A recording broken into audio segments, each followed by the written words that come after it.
Les États-Unis vont envoyer environ 200 militaires au Nigeria afin de former les forces locales à lutter contre les groupes terror. Donc, le Nigeria, présenté comme la troisième puissance militaire d'Afrique sur le papier, ne sait toujours pas comment lutter efficacement contre les groupes terror après près de 10 ans de combat. Et c'est seulement en 2026, lorsque l'AES gagne en puissance, qu'ils veulent apprendre comment les combattre.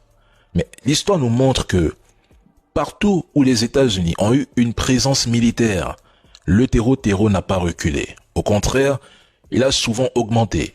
Des rapports du Pentagone, de l'Africa Center et du RAND, que je vous invite à lire, ce sont des sources, expliquent que ces efforts ont plutôt aidé les groupes armés à se renforcer.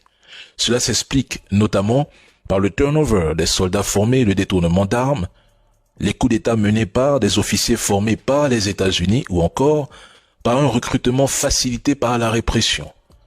Dans le Sahel, les États-Unis ont assuré pendant plus de 10 ans, une grande partie du renseignement qui était l'un des piliers de leur engagement dans la région. Des opérations Serval, Barkhane, mais Washington a fourni un appui massif. Surveillance aérienne, ravitaillement en vol et partage de renseignements pour les opérations françaises. Malgré cette couverture importante, les groupes armés se sont adaptés. Pire encore, après le retrait américain de la base d'Agadez au Niger, les États-Unis ont reconnu une dégradation de leur capacité de surveillance, rendant le suivi des groupes terror encore plus difficile. Au Sahel, les États-Unis avaient déjà investi massivement dans la formation des armées locales pendant plus de 10 ans à travers des programmes comme Flintlock, la Trans-Sahara Counter-Terrorism Partnership et des missions même de force spéciales. Mesdames et messieurs, quel a été le résultat?